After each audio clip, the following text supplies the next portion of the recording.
Hi everybody, welcome back to my YouTube channel. So दोस्तों, आज फिर से एक मैथमेटिक्स का पजल लेकर आया हूँ, जिसे आप रीजनिंग भी बोल सकते हैं। और दोस्तों, क्या होता है ना कि ये कॉम्पिटिटिव एग्जाम में भी, जैसे एसएससी, सीजीएल, बैंकिंग, इस तरीके के एग्जामों में जो है इस तरीके का जो रीजनिंग होता है वो पूछ लिया जाता है। तो दोस्तों, इसको आज हम लोग बहुत बारीकी से पढ़ेंगे।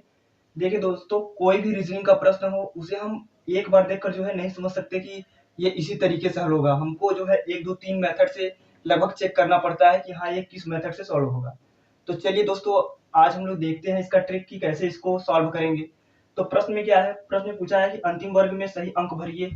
यहाँ पर यानी क्वेश्चन मार्क है और ये वर्ग है, इसमें सही आंसर भरना है। तो चलिए हम लोग प्रश्न को सॉल्व करते हैं।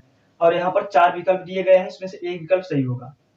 तो चलिए दोस्तों, पहला हम लोग मेथड किसी भी मेथड से चेक करते हैं, क्योंकि दोस्तों कोई भी कैसा भी विद्यार्थी हो जो है एक बार में देखकर नहीं पकड़ सकता पजल को, रीजनिंग को, कि ये इसी मेथड से सॉल्व होगा।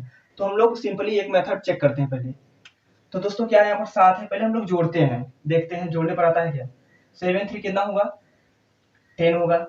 और 6 16 होगा। 2 18। ठीक है, 18 आ रहा है इसको जोड़ने पर।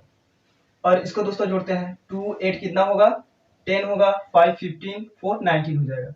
यहाँ 19 आ रहा है, यानी कि ये तो मेथड बिल्कुल गलत है। अब चलिए हम लोग देखते हैं, गुणा कर देखते हैं, हो सकता है गुणा करने पर आ जाए सेम टू सेम। देखिए दोस्तों, अगर हम लोग इस जैसे कि इस कॉलम को हल कर रहे हैं तो इसमें मतलब सेम टू सेम आना है। जैसे यहाँ पर 18 आया है तो यहाँ पर भी 18 है, यहाँ पर भी 18 है।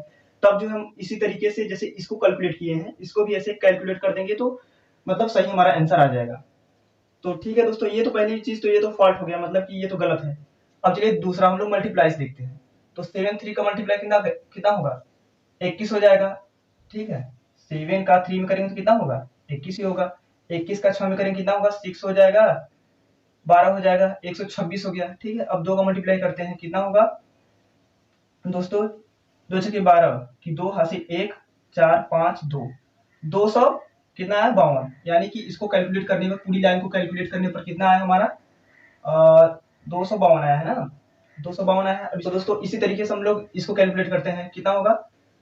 8 गुना 16 हो गया। 16 बचे 80 हो गया। ठीक है, 80 हुआ। अब 4 बचा, 4 का मल्टीप्लाई कर दे रहे हैं, कितना होगा? 32 हो गया। यानी कि इसको अब मल्टीप्लाई करने पर कितना आ रहा है? 320। यानी कि ये डिफरेंट है, ये भी डिफरेंट है, यानी कि इस मेथड से भी ये हल नहीं होगा। तो चलिए दोस्तों, अब हम लोग जो है इस स्तंभ से जो है चालू करते हैं, देखते हैं इस तरीके से हल होगा। तो दोस्तों यहाँ पर क्या है? 7 है। 7 और 2 कितना हो जाएगा? 9 हो जाएगा। 9 1 कितना होगा? 10। 10 और 4 14 हो जाएगा। ठीक है, 14 आया इसको हल करने पर। अब इसी तरीके से हम इस कॉलम यानी कि इसी तरीके से हम लोग इस स्तंभ को हल करते हैं।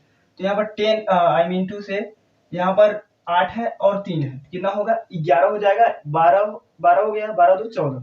ठीक है दोस्तों, इसको हल करने पर 14 आ गया। अब दोस्तों इसको भी ऐसे हल करेंगे, कितना होगा?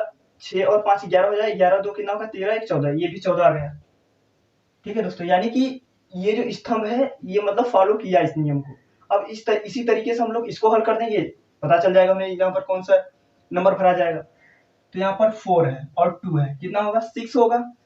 और 6 और ये क्या है? 4 है। 10 हो गया। तो अब भाई 10 में हम लोग कितना जोड़ेंगे कि 14 हमारा हो जाएगा, जो कि यहाँ पर आ रहा है बार बार।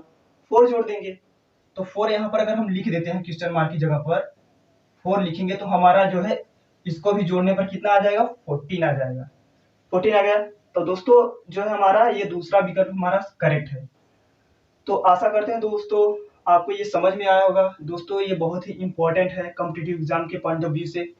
और दोस्तों इस तरीके का कोई भी प्रश्न आए आपको इसी तरीके से हल करना है। दोस्तों हम लोग एक बार देखकर नहीं पता कर सकते कि पजल का जो भी क्वेश्चन आते हैं रीजनिंग का, ये हम लोग एक बार में नहीं पता कर सकते कि हाँ ये इसी मेथड से हल होगा।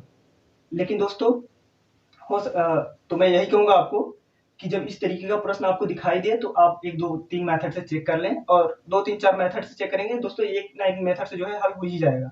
इतना भी हार्ड नहीं होता। ठीक है दोस्तों, आशा करते हैं आपको समझ में आया होगा। धन्यवाद।